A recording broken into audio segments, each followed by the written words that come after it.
7 апрел асосгузори сулҳу ваҳдати миллӣ пешвои миллат президенти ҷумҳурии Тоҷикистон муҳтарам Эмомалӣ Раҳмон дар доираи сафари корӣ дар шаҳру ноҳияҳои вилояти Суғд ҳамчунин дар деҳоти Унҷии ноҳияи Бобоҷон Ғафуров бинои нави маркази ташхисию табобатии тибби синоро ифтитоҳ намуданд.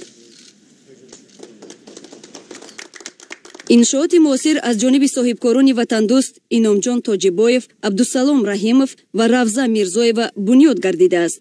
дар ин ҷо ба пешвои муаззами миллат муҳтарам Эмомалӣ Раҳмон иттилоъ дода шуд ки бо бунёди бинои нави маркази ташхисию табобатии муосир боз 40 ҷойи нави корӣ муҳайё гардида, мутахассисони соҳибкасби маҳаллии ноҳияи Бобоҷон Ғафуров бо ҷойи кори доимӣ ва маоши хуб таъмин гардиданд.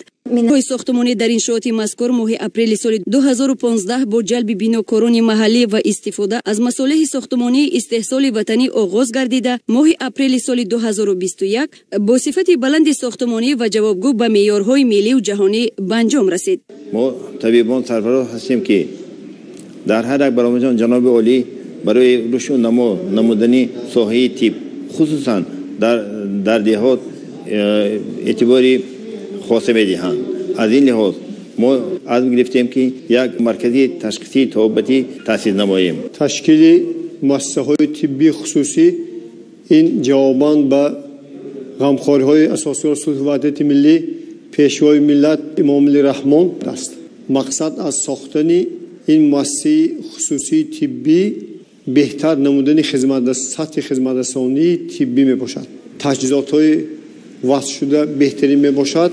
барои беҳбудии саломатии халқи диёрамон хизмат хоҳем кард. иншоот бо тарҳу усули муосир дар масоҳати умумӣ 2618 метри мураббаъ бунёд гардида, аз 2 бинои 4 ошёна ва таҳхона иборат мебошад. барои ташхису табобат таҷҳизоти соҳавии замонавӣ ки аз давлатҳои Туркия, Ҳиндустон ва Чин дастрас гардиданд, насбу васл гардидааст ва марказ дорои лаборатория ва 30 ҳуҷраи хобӣ бо 60 кат барои беморон мебошад. дар ошёнаҳои бинои маркази мазкур 22 ҳуҷраи корӣ аз ҷумла утоқи бақайдгирӣ, гӯшаи гиёҳдармонӣ, ҳуҷраи ташхиси ултрасадо, ҳуҷраи гӯшу гулӯвбинӣ, асабшинос, бемориҳои даруна, табобати дандон ва урологӣ ҷойгир мебошад. маркази ташхисию табобатии тибби сино ҳамчунин дорои шуъбаи дилу рагҳо, шуъбаи бемориҳои занона ва даруна, шуъбаи асаб ва шуъбаи ҷарроҳӣ буда, дар он яке аз амалиётҳои нозуку мураккаб ҷарроҳии гирифтани чӯраи байнимуҳрагӣ ба таври эндоҷарроҳӣ гузаронида мешавад. бо ташаббуси асосгузори сулҳу ваҳдати миллӣ пешвои миллат ҷаноби олӣ муҳтарам Эмомалӣ Раҳмон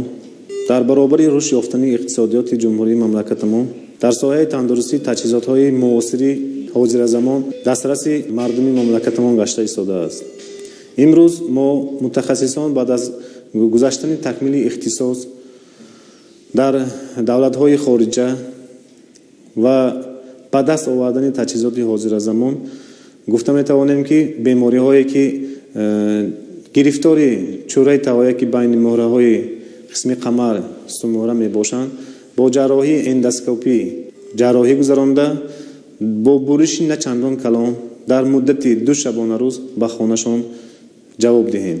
президенти ҷумҳурии Тоҷикистон муҳтарам Эмомалӣ Раҳмон зимни шиносоии иншооти мазкур баҳри ҳифзу нигаҳдошти солимии аҳолӣ ба табибон ва масъулин дастуру супоришҳои мушаххас доданд. маврид ба тазаккур аст ки то ба истифода додани маркази ташхисию табобатии тибби сино сокинон барои табобат ва ҷарроҳии чӯраи миён ба давлатҳои хориҷа сафар мекарданд ки ин хароҷоти зиёдро талаб мекард. ҳоло бошад бо шарофати истиқлоли давлатии ҷумҳурии Тоҷикистон сокинон метавонанд бо харҷи 2-3 баробар кам табобати худро дар дохили мамлакат гузаронида саломатии худу наздиконро барқарор намоянд. инчунин дар ин маркази саломатӣ ҳамаи намуди усулҳои физиотерапевтии табобат ба роҳ монда шуда, он дорои як дармонгоҳи маслиҳатдиҳӣ мебошад. президенти ҷумҳурии Тоҷикистон муҳтарам Эмомалӣ Раҳмон бунёд ва ифтитоҳи чунин маркази муосири саломатиро баҳри ҳифзу нигаҳдошти солимии аҳолӣ ва омодагии ҳамаҷониба ба истиқболи ҷашни бузурги миллӣ 30-солагии истиқлоли давлатии ҷумҳурии Тоҷикистон ба кормандони соҳа табрик намуданд.